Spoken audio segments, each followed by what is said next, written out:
नमस्कार दोस्तों, मैं पंडित के शर्मा, संपादक ज्योतिष गुरु मासिक पत्रिका। स्वागत करता हूं आपका इस YouTube चैनल में और स्वागत करता हूं आपका इस विशेष कार्यक्रम में। विशेष इसलिए क्योंकि हम बात करने जा रहे हैं व्रत, पर्व और त्योहारों से संबंधित, और व्रत, पर्व और त्योहारों में भी विशेष पर्व मकर संक्रांति की आज हम बात करेंगे। मकर संक्रांति भारत देश का प्रमुख पर्व है, प्रमुख त्यौहार है। मकर संक्रांति पर पूरा भारत, इसके अलावा नेपाल या भारत के सभी प्रांतों में किसी न किसी रूप में इसको विशेष रूप से मनाया जाता है। पौष मास में जब सूर्य मकर राशि में आता है या धनु संक्रांति के बाद में जिस समय मकर में प्रवेश सूर्यदेव करते हैं, इस खुशी के रूप में इसे मनाया जाता है या मनाया जाता आ रहा है। वर्तमान शताब्दी जो इस समय चल रही है उसके अनुसार ये त्यौहार जनवरी माह के 15 या 14 वे दिन आता है, यानी 14 जनवरी या 15 जनवरी के दिन ही पड़ता है, जिस समय सूर्यदेव धनु राशि को छोड़ करके मकर राशि में प्रवेश कर जाते हैं। अलग अलग प्रांतों में, जैसे तमिलनाडु की बात करें तो वहाँ पर इस पर्व को पोंगल नाम से मनाते हैं। पोंगल उत्सव के रूप में सभी तमिलनाडु के लोग मनाते हैं, जबकि कर्नाटक, केरल और आंध्र प्रदेश में इसे केवल संक्रांति कहते हैं। मकर संक्रांति पर्व को कहीं कहीं कुछ लोग उत्तरायण भी कहते हैं, क्योंकि 14 जनवरी के बाद सूर्य उत्तर दिशा की ओर चले जाते हैं या अग्रसर होते हैं, इसीलिए इसे उत्तरायण कहते हैं, यानी सूर्य उत्तर की ओर। इस तरह से भी इसका संबोधन किया जाता है।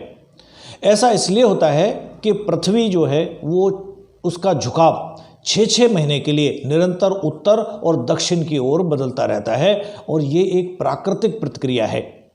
इसी दिन मतलब फिक्स समय पर ही 14 या 15 जनवरी को ये घटना होती है। वैसे तो संक्रांति साल में 12 होती हैं। प्रत्येक राशि में जिस समय सूर्यदेव प्रवेश करते हैं उसे संक्रांति काल कहते हैं। पूरे साल में 12 राशियों में प्रवेश करने पर 12 संक्रांति आती हैं, लेकिन विशेष रूप से मकर और कर्क राशि की जो संक्रांतियां हैं इनको बहुत ज़्यादा महत्व दिया गया है, जिसके साथ बदलती गति के कारण मकर में सूर्यदेव के प्रवेश के समय जो दिन होते हैं वो बड़े होने लगते हैं और रात्रि यानी रात छोटी हो जाती है। जबकि जिस समय कर्क संक्रांति आती है, यानी कर्क में सूर्य के प्रवेश के समय पर रातें बड़ी होने लगती हैं और दिन छोटे हो जाते हैं। मकर संक्रांति की कथा और कहानी के बारे में अगर बात करें तो हिंदू पौराणिक कथाओं के अनुसार इस विशेष दिन पर भगवान सूर्य अपने पुत्र भगवान शनि के घर जाते हैं या शनि के पास जाते हैं, क्योंकि मकर संक्रांति जो है, यानी उस समय पर मकर संक्रांति शनि जो है मकर राशि के स्वामी माने गए हैं, तो सूर्यदेव अपने पुत्र के घर पर यानी मकर राशि में प्रवेश करते हैं, क्योंकि मकर राशि का प्रतिनिधित्व भगवान शनि करते हैं। पिता और पुत्र के बीच स्वस्थ संबंधों को मनाने के लिए, यानी मतभेदों के बावजूद मकर संक्रांति को विशेष महत्व दिया गया है, क्योंकि ज्योतिष में यह जैसा सभी जानते हैं कि सूर्यदेव के अपने पुत्र या पुत्र शनि के विशेष रूप से अपने पिता सूर्य के साथ संबंध अच्छे नहीं माने गए हैं। तो इन संबंधों के मतभेद के बावजूद भी पिता पुत्र का जो मिलन होता है उसको विशेष रूप से इस दिन महत्व दिया जाता है। मान्यता यहाँ तक है कि इस दिन कोई भी पिता अपने पुत्र से अगर मिलने जाता है या पिता पुत्र का मिलन पिता पुत्र के घर पर जाकर पिता करता है, तो उससे उस पुत्र के जो संघर्ष चल रहे होते हैं, जो समस्याएं चल रही होती हैं, वो सहज रूपता से हल हो जाती हैं और उसको सकारात्मकता प्राप्त होती है, खुशी प्राप्त होती है और समृद्धि जो है उसको प्राप्त होती है। इसके अलावा इस विशेष दिन की एक कथा और भी है जो महाभारत पर्व से जुड़ी है और भीष्म पितामह से संबंधित है, यानी उनके जीवन काल से जुड़ी हुई एक कहानी है जो संक्रांति से संबंध रखती है।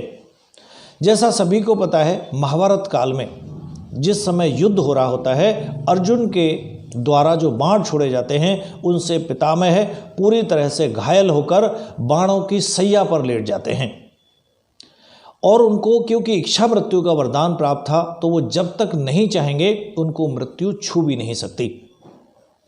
उस समय पर वो इंतजार करते हैं सूर्य के उत्तरायण होने का, यानी सूर्य के मकर राशि में जाने का, यानी मकर संक्रांति का वो इंतजार करते हैं। और जिस दिन मकर संक्रांति होती है उस दिन उत्तरायण सूर्य होने पर वो अपनी आंखों को बंद करते हैं और अपने प्राणों को त्याग देते हैं। इस तरह से इस विशेष दिन यानी मकर संक्रांति के दिन सूर्य के उत्तरायण होने पर उनको मोक्ष की प्राप्ति होती है। इस तरह से इस कहानी से जुड़ी हुई ये महाभारत की कथा भी है। कुल मिलाकर कह सकते हैं कि जो भी हो, लेकिन इस पर्व का महत्व विशेष है, विशेष रूप से प्रकृति से जुड़ा हुआ त्यौहार है, इसलिए इसको बहुत ही ज़्यादा उत्साह के साथ, बहुत ही खुशी के साथ मनाना चाहिए, ताकि आने वाली पीढ़ी भी हमारी इन परंपराओं को जाने रखे, इस त्यौहार को वो लोग भी मना सकें। चलिए, यदि आपने हमारा चैनल अभी तक सब्सक्राइब नहीं किया है तो कृपया तुरंत करें, साइड में लगे हुए बेल आइकन को दबाएं ताकि ऐसी ही अन्य जानकारियां आप तक सुगमता से पहुंचती रहें और आप कहीं इनसे वंचित ना रहें। जानकारी अच्छी लगे तो दूसरों के साथ शेयर भी करें ताकि उनको भी ये व्रत पर्व या अन्य जो जानकारियां हमारे द्वारा दी जाती हैं वो भी उनको सहजता से प्राप्त हो सकें। आज के लिए इतना ही, आज्ञा दीजिए, नमस्कार।